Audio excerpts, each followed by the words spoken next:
വിശുദ്ധ ലൂക്കായുടെ സുവിശേഷം 4-ാം അധ്യായം 2-ാം തിരുവചനം. അവൻ പിശാചിനാൽ പരീക്ഷിക്കപ്പെട്ട് 40 ദിവസം അവിടെ കഴിഞ്ഞുകൂടി. ആ ദിവസങ്ങളിൽ അവനൊന്നും ഭക്ഷിച്ചില്ല. അവസാനം അവന് വിശന്നു.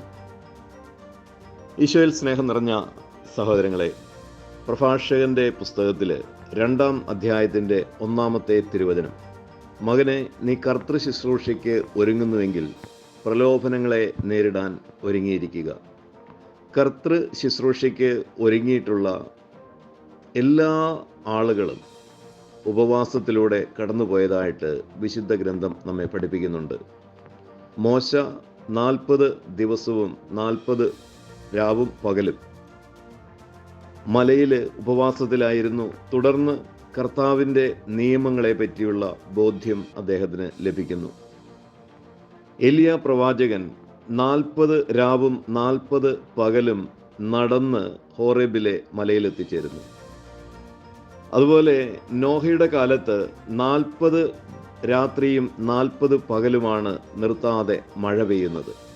പൂർവ്വപിതാക്കന്മാർ 40 വർഷം മരുഭൂമിയിൽ യാത്രയാലായിരുന്നു. ആ അവസരത്തിലാണ് അവർക്ക് സ്വർഗീയ മന്ന ലഭിക്കുന്നത്. അങ്ങനെ 40 ഒരു പ്രധാനപ്പെട്ട സംഖ്യയാണ്. ഈ 40 ദിവസത്തെ കർത്താവും കടക്കുന്നില്ല. 40 ദിവസം കൊണ്ട് ഉപവാസം അവസാനിപ്പിക്കുകയാണ്. ഈ 40 വളരെയധികം പ്രത്യേകതയുള്ളതാണ്. എന്താണ് ഈ 40 ദിവസം കൊണ്ട് കർത്താവ് തൻ്റെ ഉപവാസം അവസാനിപ്പിക്കുന്നത്? കാരണം മോശയും പ്രവാചകന്മാരും വെളിപ്പെടുത്തിയ അതേ വചനത്തിൻ്റെ പൂർണ്ണതയിലേക്കാണ് യേശുക്രിസ്തു വരുന്നത്. അതുകൊണ്ട് തന്നെ മോശയും പ്രവാചകന്മാരും പഠിപ്പിച്ച കാര്യത്തിൻ്റെ അന്തസത്ത, അല്ലെങ്കിൽ ആ കാര്യങ്ങൾ വ്യത്യസ്തമായിരുന്നില്ല. അത് യേശുവിലാണ് പൂർത്തിയാകുന്നത്. അവൻ മനുഷ്യനായിരുന്നു. ഉപവാസം കഴിഞ്ഞ് അവൻ വിശന്നു എന്ന് പറയുന്നു. കാരണം അവൻ മനുഷ്യനായിരുന്നു. ദൈവമാണെങ്കിൽ വിശക്കുന്നില്ല. അവൻ പൂർണ്ണ മനുഷ്യനായതിനാൽ അവന് വിശന്നു. പിശാചിനെ നേരിടുക, അതിനെ പരാജയപ്പെടുത്തുക, അങ്ങനെ തൻ്റെ ശുശ്രൂഷ ആരംഭിക്കുക. ഉപവാസത്തെപ്പറ്റി പിതാക്കന്മാർ ഇപ്രകാരമാണ് പഠിപ്പിക്കുന്നത്: ഉപവാസവും കൂദാശകളും വിജനമായ അല്ലെങ്കിൽ ഒറ്റപ്പെട്ടുള്ള വേർപാടുള്ള ഒരു ജീവിതവും കൂടാതെ ആർക്കും ആത്മീയതയിൽ മുന്നേറുവാനോ പിശാചിനെ പരാജയപ്പെടുത്തുവാനോ സാധിക്കുകയില്ല.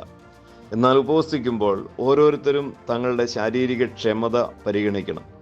അമിത ആവേശം കൊണ്ട് വലിയ ഉപവാസങ്ങൾക്ക് തീരുമാനമെടുക്കുകയും അതുപോലെ ചെയ്യുകയും ചെയ്താൽ മറ്റ് പ്രയാസങ്ങൾ ഉണ്ടാകുവാനും ആത്മീയ യാത്ര തന്നെയും മുന്നോട്ട് കൊണ്ടുപോകാൻ സാധിക്കാത്ത സാഹചര്യം ഉണ്ടാവുകയും ചെയ്യും. ഉപവസിക്കുകയും പ്രാർത്ഥിക്കുകയും ചെയ്യുക, എന്നാൽ അവരവരുടെ ശാരീരിക ക്ഷമത പരിഗണിക്കുകയും വേണം. യേശു പിശാചിനാൽ പരീക്ഷിക്കപ്പെട്ട് 40 ദിവസം കഴിഞ്ഞുകൂടി. എന്നാൽ എന്തായിരുന്നു അവൻ്റെ പ്രലോഭനങ്ങളെന്ന് വെളിപ്പെടുത്തപ്പെട്ടിട്ടില്ല. അത് എഴുതാൻ സാധിക്കുന്നതിനേക്കാൾ മഹത്തരമായതോ വ്യത്യസ്തമായതോ ഒക്കെ ആയിരുന്നിരിക്കാം.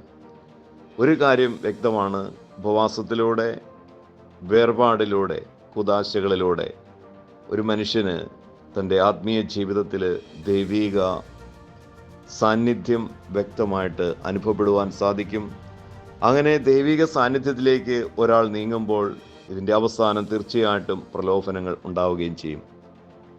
പഴയ നിയമത്തിൽ ചെങ്കടൽ കടന്നു, നമുക്കറിയാം, ചെങ്കടൽ ജ്ഞാനസ്നാനത്തിൻ്റെ ഒരു മുൻകുറിയായിരുന്നു.